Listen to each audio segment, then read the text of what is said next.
Hello friends, my name is Senthil. Welcome to our channel English பேச ஆசையா. இன்னைக்கு இந்த கிளாஸ்ல நம்ம முக்கியமான ஒரு டாபிக் தான் நம்ம பார்க்க போறோம். அது என்னன்னு பார்க்கறதுக்கு முன்னாடி நம்ம சேனலை இன்னும் சப்ஸ்கிரைப் பண்ணாதவங்க சப்ஸ்கிரைப் பண்ணிக்கோங்க. பக்கத்துக்கு பெல் ஐக்கானை கிளிக் பண்ணி வச்சுக்கோங்க. வீடியோ உங்களுக்கு பிடிச்சிருந்தா மறக்காம ஒரு லைக் பண்ணிட்டு வீடியோ பாருங்க, உங்க நண்பர்களுக்கும் ஷேர் பண்ணுங்க. இன்னைக்கு நான் உங்களுக்கு என்ன சொல்லித்தர போறேன் அப்படின்னா, how to make long sentences in English. குட்டி குட்டியா நம்ம நிறைய சென்டென்சஸ் பார்த்துருப்போம், ஈவன் லாங் சென்டென்சஸ் நம்ம பார்த்துருப்போம். ஸோ இன்னைக்கு நான் உங்களுக்கு போர்டில் ஒவ்வொரு லாங் சென்டென்ஸா எழுதி அதுக்கு நம்ம இங்கிலீஷ்ல எப்படி சொல்றது அப்படிங்கிறத ப்ராக்டிஸ் பண்ண போறோம். கண்டிப்பா இது உங்களுக்கு ரொம்பவே உதவியா இருக்கும். Because English if you want to speak English fluently, so just you have to practise like this. Just you have to practise how to make long sentences in English. இதெல்லாம் நீங்க ப்ராக்டிஸ் பண்ணும்போது it will help you to improve your English. நமக்கு improve பண்றதுக்கு கண்டிப்பா பயனுள்ளதா இருக்கும். Okay, start பண்ணலாமா? வழக்கமா லாங் சென்டென்சஸ்லாம் ஒண்ணுமே கிடையாது. இப்போ யாராவது உங்ககிட்ட இங்கிலீஷ்ல பேசுறாங்க, இல்ல ஏதாவது கொஸ்டின் கேட்கறாங்க அப்படின்னா நம்ம என்ன பண்ணுவோம்? ஒன்னு தயங்கிக்கிட்டே எஸ் சொல்லுவோம், இல்ல நோ சொல்லுவோம், அல்லது சின்ன சின்ன ஆன்சரா பண்ணிட்டு இருப்போம். Okay, don't do that hereafter. So என்ன பண்ணணும் அப்படின்னா, just you have to make a sentence, just you have to make a long sentence. So try to answer like this. Okay, so இன்னைக்கு நம்ம ஒரு 10 லாங் சென்டென்சஸ் நம்ம எப்படி உருவாக்குறது அப்படிங்கிறத பார்க்கலாம். இங்க நான் 2 சென்டென்சஸ் நான் எழுதி போட்டிருக்கேன். இப்போ நீங்களும் என் கூட சேர்ந்து ப்ராக்டிஸ் பண்ண போறீங்க. இந்த சென்டென்சஸை நம்ம எப்படி இங்கிலீஷ்ல நம்ம மாத்துறது அப்படிங்கிறத பார்க்கலாம். யாரும் அமைதியா இருக்கக்கூடாது, நீங்களும் ட்ரை பண்ணிட்டே இருக்கணும். உங்க ஆன்சர்ஸை காமெண்ட்ஸ்ல சொல்லிட்டே வாங்க. ஓகே, ஃபர்ஸ்ட் சென்டென்ஸ் இங்க பாருங்க. நான் பேருந்திற்காக நீண்ட நேரம் காத்து கொண்டிருந்தேன். நான் பஸ்ஸுக்காக ரொம்ப நேரம் வெயிட் பண்ணிட்டு இருந்தேன், ஆனால் அது மிகவும் தாமதமாக வந்தது. காத்து கொண்டு இருந்தேன், தாமதமாக வந்தது. ரெண்டுமே முடிஞ்ச விஷயம். பாஸ்ட பத்தி தான் நம்ம பேசுறோம். ஓகே, டென்சஸ் தெரிஞ்சா ரொம்ப ஈஸியா நீங்க ஆன்சர் பண்ணிடலாம். ஃபர்ஸ்ட் ஒரு லைன் வாசிங்க. நான் பேருந்திற்காக நீண்ட நேரம் காத்து கொண்டு இருந்தேன். இது என்ன டென்ஸ்? கமெண்ட்ல சொல்லுங்க. காத்து கொண்டு இருந்தேன், பாஸ்ட் கண்டினியூஸ் டென்ஸ். ஓகே, எப்படி சொல்றதுங்கிறத பார்க்கலாம். ஃபர்ஸ்ட் சப்ஜெக்ட் நான் அப்படின்னு இருக்கு. So I. பாஸ்ட் கண்டினியூஸ் டென்ஸ்ல ஐ வந்தா வாஸ் போடுவோம். So I was. வெர்ப் என்னது? காத்து கொண்டிருந்தேன். வெயிட் கண்டினியூஸ் டென்ஸ்னாலே ஐஎன்ஜி சேர்த்துருவோம். I was waiting. நான் காத்து கொண்டிருந்தேன். I was waiting. எதுக்காக காத்துட்டு இருந்தீங்க? பேருந்திற்காக. காக அப்படின்னாலே ஃபார் த பஸ். பேருந்திற்காக காத்து கொண்டே இருந்தேன். ஓகே, இன்னொரு லைன் இருக்கு பாருங்க. நீண்ட நேரமாக. நீண்ட நேரமா காத்துட்டு இருந்தேன். அது எப்படி சொல்லலாம்? Waiting for the bus for a long time. For a long time. Okay, read பண்ணி பாருங்க. இப்போ ஐ was waiting for the bus for a long time. So நீங்க ரீட் பண்ணி ப்ராக்டிஸ் பண்ணும்போது just you have to read a loud. கொஞ்சம் சத்தமா வாசிங்க, அப்பதான் அந்த ப்ரொனன்சியேஷன் நம்ம கரெக்ட் பண்ணிக்க முடியும். ரீட் பண்ணுங்க. ஐ was waiting for the bus for a long time. Okay, அடுத்து என்னாச்சு? ஆனால் அது மிகவும் தாமதமாக வந்தது. ஆனால் அது எப்படி சொல்லுவீங்க? பட். ஓகே, அது மிகவும் தாமதமாக வந்தது. அது வந்தது, அது எப்படி சொல்லுவீங்க? It came. பாஸ்ட் டென்ஸ்ல சொல்றோம், சிம்பிள் பாஸ்ட். It came. அது வந்தது. எப்படி வந்தது? மிகவும் தாமதமாக. மிகவும், வெரி லேட். ஆமாம், தாமதம்னா லேட்டா வர்றது. Very late. எவ்வளவு ஈஸியா இருக்கு பாருங்க. இது கஷ்டமாவா இருக்கு? ஒன்னும் கிடையாது. So just you have to analyse what tense is it. இது என்ன டென்ஸ் அப்படிங்கறத நம்ம கண்டுபிடிக்கணும். And then just you have to follow the rules for tenses. அதை அப்படியே அப்ளை பண்றீங்க, அவ்வளவுதான். வாசிக்க பார்க்கலாம். I was waiting for the bus for a long time but it came very late. மிகவும் தாமதமாக வந்தது. அடுத்த லைன், நெக்ஸ்ட் சென்டென்ஸ். நாளை காலை அலுவலகத்திற்கு என் ஆவணங்களை கொண்டு வருவதற்கு தயவு செய்து எனக்கு ஞாபகப்படுத்து. ஆவணங்கள்னா இங்கிலீஷ்ல டாக்குமெண்ட்ஸ். டாக்குமெண்ட்ஸ் பேப்பரா இருக்கலாம், சாஃப்ட் காப்பியா இருக்கலாம். அதை எடுத்துட்டு வர்றதுக்கு எனக்கு ஞாபகப்படுத்து. அலுவலகத்துக்குன்னா ஆஃபீஸ்க்கு. டாக்குமெண்ட்ஸை நாளைக்கு காலையில நான் என் ஆஃபீஸ்க்கு எடுத்துட்டு வர்றதுக்கு எனக்கு ஞாபகப்படுத்து. அதை எப்படி சொல்லலாம்? ரொம்ப ஈஸியா சொல்லலாம். ஃபர்ஸ்ட் இங்க பாருங்க, இதுக்கு நீங்க ஆன்சர் பண்ணுங்க பார்க்கலாம். தயவு செய்து எனக்கு ஞாபகப்படுத்து. அதை எப்படி சொல்லலாம்? தயவு செய்து எனக்கு ஞாபகப்படுத்து. தயவு செய்துனா ப்ளீஸ் ஆன்சர் சொல்லுங்க, அமைதியா இருக்கக்கூடாது. ப்ளீஸ். ஞாபகப்படுத்துறதுக்கு என்ன இங்கிலீஷ்ல? ஞாபகம் வச்சுக்கிறதுக்கு ரிமெம்பர், ஞாபகப்படுத்துன்னு சொல்றதுக்கு ரிமைண்ட். ஓகே, ப்ளீஸ் ரிமைண்ட் எனக்கு, ப்ளீஸ் ரிமைண்ட் மீ, தயவு செய்து எனக்கு ஞாபகப்படுத்து. எப்போ? நாளை காலை. இதுக்கு எப்படி சொல்லுவீங்க? Tomorrow morning.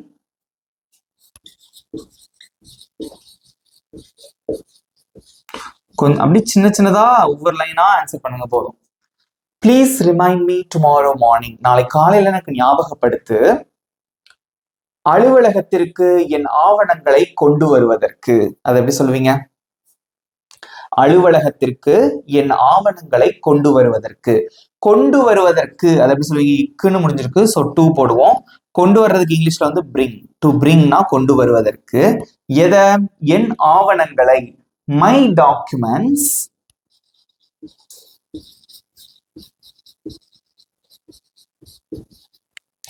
எதுக்கு? அலுவலகத்திற்கு. இக்குனா டூ போடுவோம், so to the office. That's it. வாசிச்சு பாருங்க. Please remind me tomorrow morning to bring my documents to the office. ஈஸியா இருக்கா? அவ்வளவுதான். இதுல ஏதாவது கஷ்டமா இருந்ததா? கொஞ்சம் லாங் சென்டென்சஸா தான் இருக்கு. எவ்வளவு ஈஸியா நீங்களும் ஆன்சர் பண்ணீங்க. Good job. நிறைய பேர் சூப்பர் ஆன்சர் பண்ணிருக்கீங்க. தேர்ட் சென்டென்ஸ் பார்க்கலாம். நெக்ஸ்ட், நான் இன்று உடல்நிலை சரியில்லாமல் இருக்கிறேன். நான் இன்னைக்கு உடம்பு சரியில்லாம இருக்கேன். அது எப்படி சொல்லலாம்? ஐ ஆம் சிக் டுடேன்னு சொல்லலாம். அதை விட அழகா எப்படி சொல்லலாம் அப்படின்னு பாத்தீங்கன்னா கமெண்ட்ல சொல்லுங்க. எப்படி சொல்லலாம்? I am not feeling well. I am not feeling well அப்படின்னா நான் உடல்நிலை சரியில்லாமல் இருக்கிறேன் அப்படின்னு அர்த்தம். Okay, I am not feeling well. I am not feeling well, நான் உடல்நலம் சரியில்லாமல் இருக்கிறேன். இன்று அதை எப்படி சொல்லுவீங்க? டுடே. ஓகே, அதனால் நான் இன்று பள்ளிக்கு வர முடியாது. இதை வந்து நிறைய விதங்கள்ல சொல்லலாம். இப்படித்தான் சொல்லணும் அப்படின்னு அவசியம் கிடையாது. இப்ப நம்ம ஃப்ரெண்டு கிட்ட பேசிட்டு இருக்கும்போது நம்ம என்ன சொல்லலாம்? I can't come to school. I can not come to school அப்படின்னு சொல்லலாம்.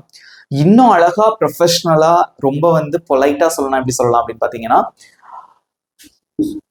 I will not be able to come to school. That's it. I will not be able அப்படின்னா என்னால வர முடியாது. அதை எப்படியும் சொல்லலாம், I can't அப்படின்னு சொல்லலாம். இது ரொம்ப பொலைட்டா அழகா இருக்கும். Okay, so I will not be able to come to school. என்னால வந்து ஸ்கூலுக்கு வர முடியாது. That's it. சேர்த்து சொல்லலாமா?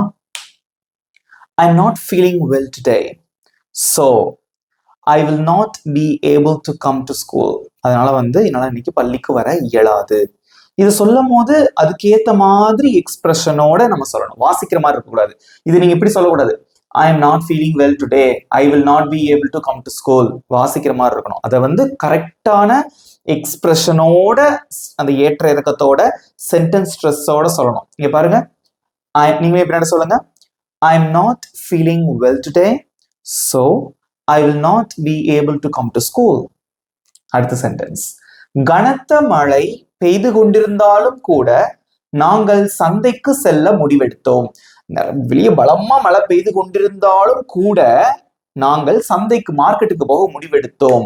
இங்க பாருங்க, கொண்டிருந்தாலும் கூட, முடிவு எடுத்தோம், பாஸ்ட்ல இருக்கு. அப்ப பாஸ்ட்ல தான் எழுதணும். கொண்டுன்னு வந்துட்டாலே கண்டினியூஸ் டென்ஸ் தான் யூஸ் பண்ணுவீங்க.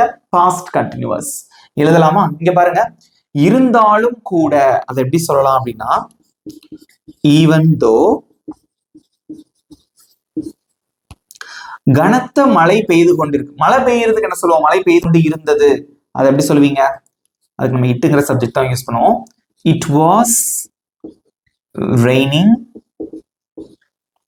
heavily. ஹெவிலினா கனத்த மழை. Even though it was raining heavily, கனத்த மழை பெய்து கொண்டிருந்தாலும் கூட நாங்கள் சந்தைக்கு செல்ல முடிவு எடுத்தோம். நாங்கள் முடிவெடுத்தோம். அதை எப்படி சொல்லுவீங்க? நாங்கள்னா we, முடிவெடுக்கிறதுக்கு decide, அதோட past form decided. We decided, நாங்கள் முடிவெடுத்தோம். என்ன பண்றதுக்கு? சந்தைக்கு செல்வதற்கு. அதை எப்படி சொல்லுவீங்க? போவதற்குனா to go, சந்தைக்குனா to the market. To go to the market.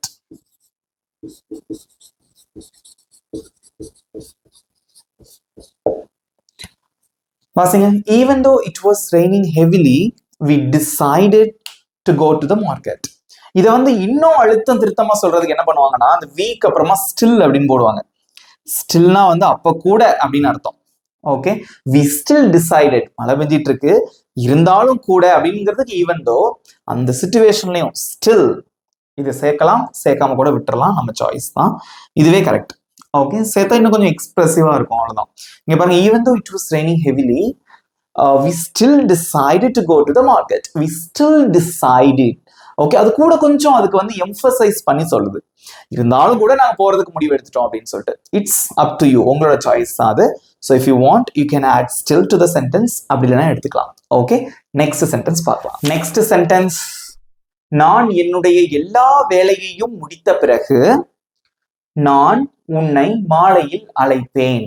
நான் என்னோட எல்லா வேலையும் முடிச்ச பிறகு ஈவினிங் வந்து நான் உனக்கு கால் பண்ணுவேன் அப்படின்னு சொல்லி சொல்றீங்க.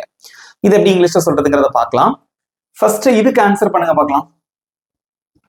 நான் உன்னை மாலையில் அழைப்பேன், இது ரொம்ப easy.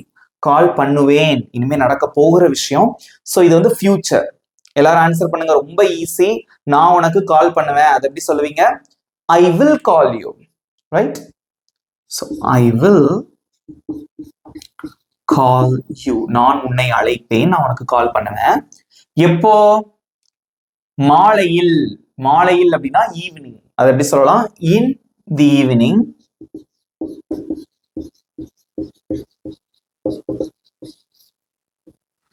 Okay, I'll call you in the evening. நான் மாலையில் உன்னை அழைப்பேன். அடுத்து இங்க வாங்க, நான் என்னுடைய எல்லா வேலையையும் முடித்த பிறகு. அதுல பிறகு அப்படிங்கிறதுக்கு எப்படி சொல்லுவீங்க? ஆஃப்டர். ஆஃப்டர்.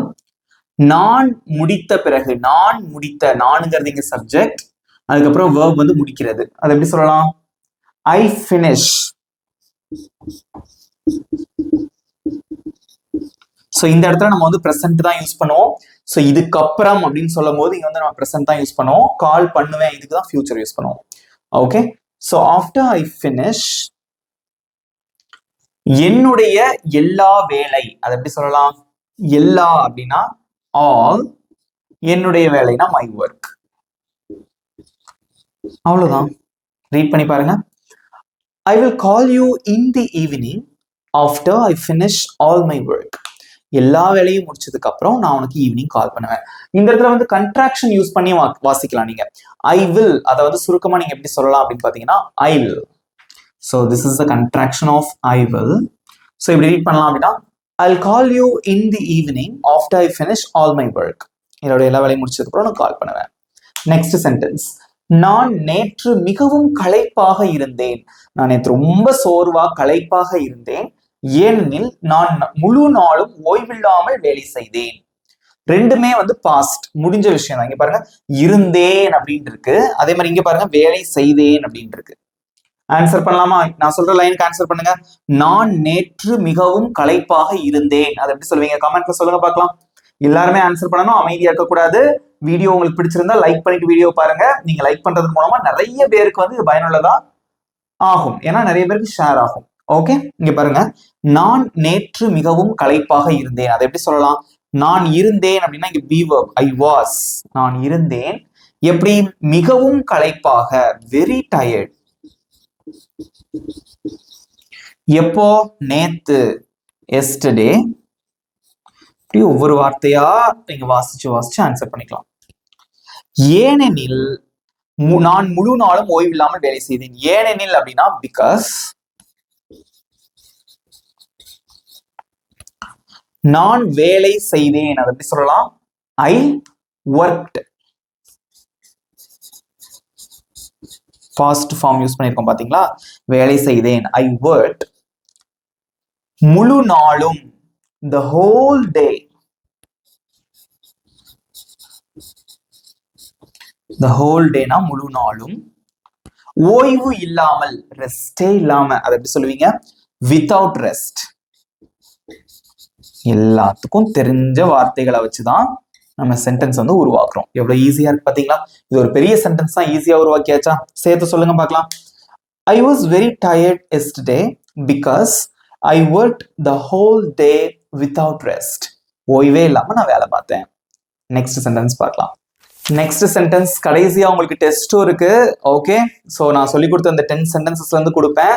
அதனால வந்து நல்லா கவனிச்சுட்டே வாங்க, ஆன்சர் பண்ணிட்டே வாங்க. ஓகே. இரவில் நீ தூங்க போகும் முன் விளக்குகளை அணைக்க மறந்து விடாதே. நைட் நீ தூங்குறதுக்கு முன்னாடி எல்லார்கிட்டையும் சொல்றதுதான், லைட் ஆஃப் பண்ண, லைட்ஸ் எல்லாம் ஆஃப் பண்றதுக்கு மறந்துடாத. அதை எப்படி சொல்லலாம்? ஃபர்ஸ்ட் இதுக்கு ஆன்சர் பண்ணுங்க. விளக்குகளை அணைக்க மறந்து விடாதே. இதை ஃபர்ஸ்ட் நம்ம ஆன்சர் பண்ணலாம். ஃபர்ஸ்ட் மறந்து விடாதே, இது ஒரு இன்ஸ்ட்ரக்ஷன். அதை எப்படி சொல்லுவீங்க? மறந்துடாத அப்படிங்கிறதுக்கு டோன்ட் ஃபர்கெட். எல்லாருக்கும் தெரியும், டோன்ட் ஃபர்கெட்னா மறந்துடாத. எதுக்கு? விளக்குகளை அணைப்பதற்கு. அதை எப்படி சொல்லலாம்? டோன்ட் ஃபர்கெட் டு ஸ்விட்ச் ஆஃப். ஸ்விட்ச் ஆஃப்னா விளக்கு அணைக்கிறது. டு ஸ்விட்ச் ஆஃப், விளக்குகளை அணைப்பதற்கு மறந்து விடாதே. டோன்ட் ஃபர்கெட் டு ஸ்விட்ச் ஆஃப் த லைட்ஸ்னா விளக்குகள், த லைட்ஸ். ஓகே. எப்போ? இரவில் நீ தூங்க போகும் முன். தூங்க போகும் முன், பிறகுனா ஆஃப்டர், முன்னா பிஃபோர். பிஃபோர், நீனா யூ. ஓகே. தூங்க போறது பிஃபோர், தூங்க போகும் முன், போறதுக்கு இங்கிலீஷ்ல என்னது? Go. Before you go to sleep. Okay, before you go to ஸ்லீப்னா தூங்க போவதற்கு முன். இரவில் அப்படின்னு என்ன போடுவீங்க? At night. மார்னிங், ஆஃப்டர்நூன், ஈவினிங்க்கு முன்னாடி நம்ம இன் போடலாம், பட் நைட்க்கு முன்னாடி அட் தான் ஒரு ஏற்கனவே சொல்லி கொடுத்துருக்கேன் ப்ரிபோசிஷன் நம்ம படிக்கும் போது. ஓகே, ரீட் பண்ணி பாருங்க. டோன்ட் ஃபர்கெட் டு ஸ்விட்ச் off the lights before you go to sleep at night. இரவில் தூங்க போகும் முன் விளக்குகளை அணைப்பதற்கு மறந்து விடாதே. Next sentence. நான் ஆங்கிலம் சரளமாக பேச விரும்புகிறேன். நம்ம ஒவ்வொருத்தரோட ஆசையும் அதுதான், ஆங்கிலம் சரளமாக பேச விரும்புகிறேன். அப்போதுதான் நான் மற்றவர்களுடன் நம்பிக்கையுடன் பேச முடியும். மற்றவர்களுடன், ஓகே, மற்றவர்களுடன் நம்பிக்கையுடன் பேச முடியும். ஃபர்ஸ்ட் இதுக்கு ஆன்சர் பண்ணுங்க. நான் ஆங்கிலம் சரளமாக பேச விரும்புகிறேன். அதை எப்படி சொல்லுவீங்க? நான் விரும்புகிறேன் அப்படின்னா ஐ வாண்ட். எதுக்கு விரும்புறீங்க? சரளமாக பேசுவதற்கு. ஐ வாண்ட் டு ஸ்பீக் ஆங்கிலம், English. I want to speak English சரளமாக, fluently. I want to speak English fluently. அப்போதுதான், அதுக்கு எப்படி சொல்லலாம் அப்படின்னா so that நான் மற்றவர்களுடன் நம்பிக்கையுடன் பேச முடியும். நம்பிக்கையுடன் அப்படின்னா கான்ஃபிடென்ட்லி அப்படின்னு சொல்லணும். ஓகேவா? ஃபர்ஸ்ட் நான் பேச முடியும், அதை எப்படி சொல்லலாம்? I can talk. மற்றவர்கள் உடன், with others. I can talk, இதை எழுதிருங்க. நம்பிக்கையுடன் அப்படின்னா கான்ஃபிடென்ட்லி.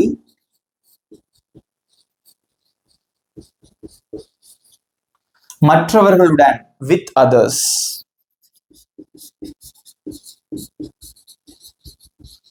That's it. இங்க பாருங்க, இங்க வந்து நம்ம ஸ்பீக் போட்டிருக்கோம், இங்க டாக் போட்டிருக்கோம். அதுக்கு வித்தியாசம் சொல்றேன், என்ன சொல்லியிருக்கேன் நான். இப்ப ஸ்பீக் அப்படின்னா அந்த லாங்குவேஜ் பேசுறதுக்கு நம்ம ஸ்பீக் இங்கிலீஷ் அப்படின்னு சொல்லுவோம்.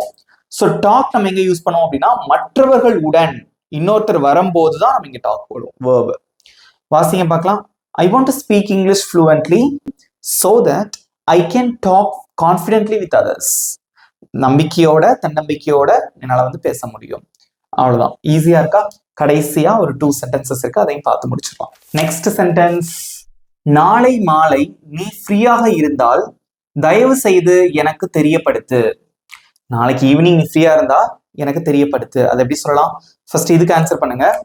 தயவு செய்து எனக்கு தெரியப்படுத்து. இது எப்படி சொல்லுவீங்க? அடிக்கடி நம்ம சொல்லியிருப்போம்.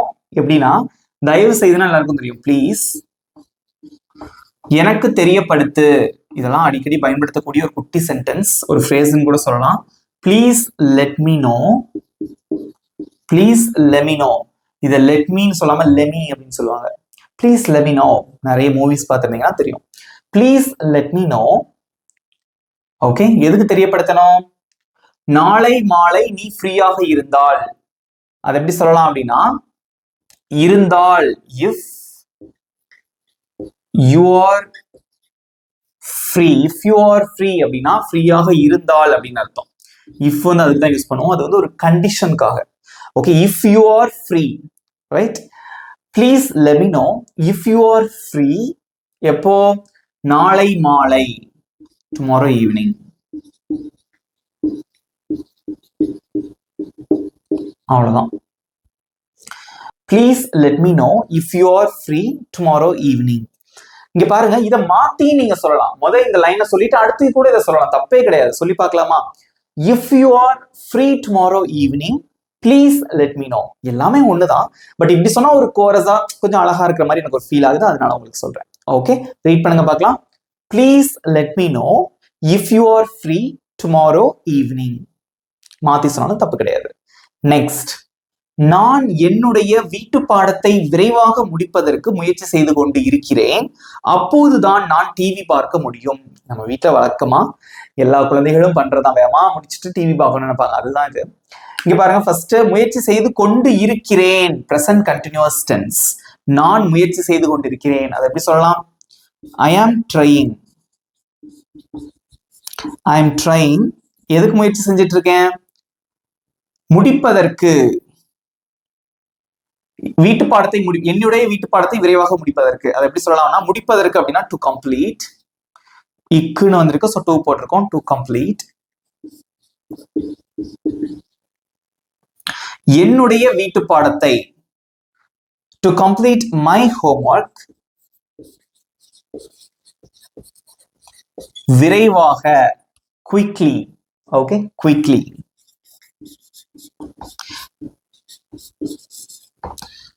Quickly. I am trying to complete my homework quickly. இதெல்லாம் வந்து adverb நம்ம சொல்லி கொடுத்திருப்போம். இதெல்லாம் இப்படிதான் முடியும் ஒரு சில வார்த்தைகள், ரைட்? ஓகே, அப்போதுதான். இதுக்கு முன்னாடி ஒரு சென்டென்ஸ்ல சொல்லி கொடுத்திருந்தேன், எப்படி சொல்லுவீங்க? 8th சென்டென்ஸ் நினைக்கிறேன் சொல்லி கொடுத்திருந்தேன்ல, அப்போதுதான். so that நான் டிவி பார்க்க முடியும். நான் டிவி பார்க்க முடியும், அதை எப்படி சொல்லுவீங்க? என்னால் முடியும் அப்படின்னா I can watch. என்னால் டிவி பார்க்க, I can watch TV. என்னால் டிவி பார்க்க முடியும். சேர்த்து சொல்லலாமா? I am trying to complete my homework quickly so that I can watch TV. ஈஸியா இருக்கா? ரொம்ப சிம்பிளா நீங்களும் சூப்பரா ஆன்சர் பண்ணீங்க. ஓகே, பிடிச்சிருக்கா உங்களுக்கு? இப்போ என்ன பண்ண போறேன் அப்படின்னா, நான் சொல்லி கொடுத்த இந்த 10 சென்டென்சஸ்ல இருந்து ஒரு சென்டென்ஸ் கொடுக்க போறேன், அதுதான் உங்களுக்கு டெஸ்ட். ஓகே, ரெடியா இருக்கீங்களா? நான் என் எல்லா வேலையையும் முடித்த பிறகு நான் உன்னை மாலையில் அழைப்பேன். அவ்வளவுதான். ஸோ ஃபர்ஸ்ட் இதை ஆன்சர் பண்ணிட்டு அடுத்து இந்த லைன் எழுதுங்க. ஓகே, நான் உன்னை மாலையில் அழைப்பேன், அதுக்கப்புறம் இந்த லைன் எழுதுங்க. கொஞ்சம் ஈஸியா இருக்கும். எப்படி எழுதினாலும் கரெக்ட் தான். ஓகே, உங்க ஆன்சர்ஸை கமெண்ட்ல சொல்லுங்க. உங்களுக்கு 20 seconds time. Your time starts now.